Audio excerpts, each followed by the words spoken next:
Salut à vous, amateurs de lecture. Après une petite absence, nous revoilà avec une nouvelle vidéo sur non pas un, mais attention, deux livres. Fondation et Empire. Deux livres parus respectivement en 1951 et 1952.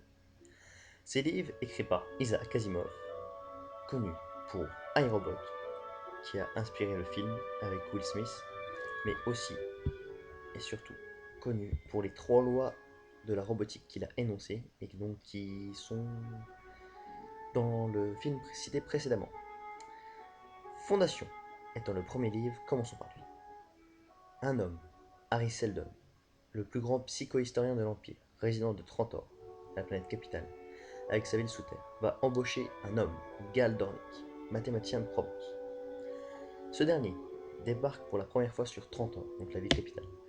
Il visite un petit peu la ville, puis rentre à son hôtel. Là, un homme l'attend dans sa chambre, le psychohistorien Harry Seldon. Ce dernier va lui faire passer un test qui se révèle concluant. Pour paraphraser, Seldon démontre mathématiquement que l'Empire va s'effondrer dans 5 siècles, et que de cet effondrement va s'ensuivre 30 millénaires de barbarie. Dornick vérifie les calculs, les approuve et les explique de manière à pouvoir se faire comprendre par un individu lambda de l'Empire. Ensuite, Seldon explique à Dornick son idée pour pouvoir remplacer les 30 millénaires de barbarie en un seul, grâce à la mise en place d'une encyclopédie où tous les savoirs actuels y seront entreposés. Le lendemain, ces deux hommes se font arrêter et doivent se rendre devant le tribunal pour répondre de leurs calculs mystiques. Au bout de quelques pages de tribunal très instructives pour nous lecteurs, nous apprenons que Seldon et sa bande d'intellectuels doivent partir sur deux planètes excentrées, Terminus et Star N. Ces deux planètes étant opposées l'une de l'autre par toute la galaxie. Donc, pour faire cette encyclopédie. La suite de l'histoire se passe sur Terminus, appelé par ses nouveaux habitants Fondation. Seldon avait mis au point un caveau, avec une horloge au radium, si bien qu'au 50e anniversaire de Fondation, il apparut en une sorte de visioconférence. Seldon avait, grâce à la psychohistoire, déterminé quand des crises allaient frapper Fondation. La première fut la révolution de 4 planètes proches qui voulaient s'emparer de Fondation.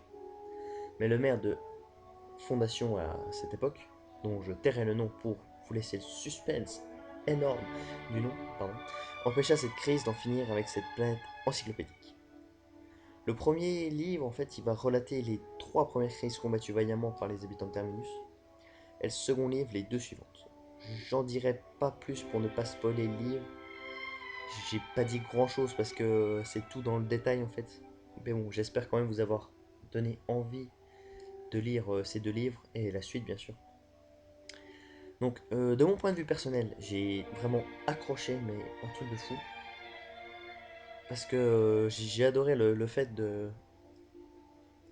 penser qu'en fait, un mec a inventé la psychohistoire, donc, et qu'il a réussi à déterminer grâce à ça la fin d'un empire énorme, etc.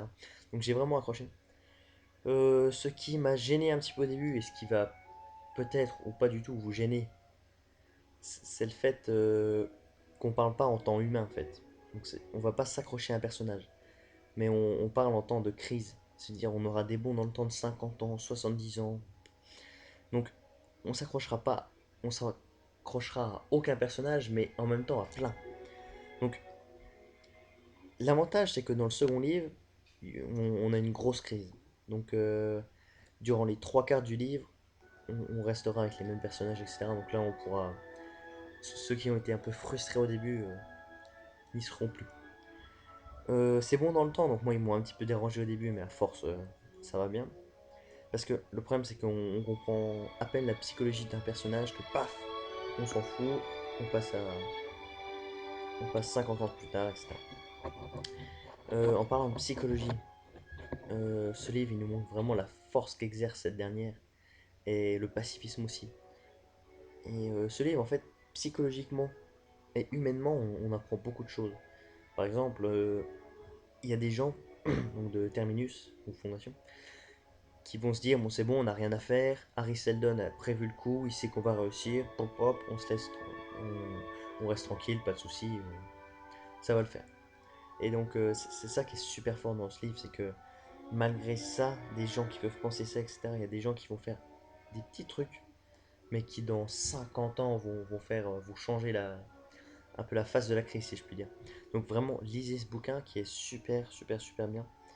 À part le début qui est un petit peu long, le temps de se mettre dans l'histoire, de s'approprier le truc, le temps de comprendre l'Empire, la galaxie, un petit peu tout. J'ai mis un petit peu de temps, mais après, c'est moi-même qui. C'est un point de vue personnel. Après, peut-être que vous serez directement dedans, ou peut-être que justement, vous n'allez pas du tout accrocher. Donc, en tout cas, vous pouvez le lire, c'est vraiment super bien. Alors, n'oubliez pas de parler de moi autour de vous. Mettez un livre que vous avez aimé en commentaire pour que je fasse une vidéo dessus. Vraiment, pensez à parler de moi autour de vous pour qu'on soit plus nombreux parce que bon, c'est le début, on n'a pas beaucoup de vues, etc. Mais même, mettez-moi des bouquins, vous, parce que je suis obligé de sortir, enfin obligé. Je m'en fiche, hein, mais je prends des livres de moi, donc qui vous intéressent pas forcément. Moi, après, je prends mon pied de faire ça, donc je m'en fiche un peu, mais vraiment, si vous avez un livre que vous avez aimé, etc., mettez-le. Après, rejoignez ma page Facebook, Laura Bibliothèque, je mettrai le lien dans la description. Donc moi, je vous dis à bientôt, et à bientôt et à plus tard donc pour la prochaine vidéo. Salut, salut!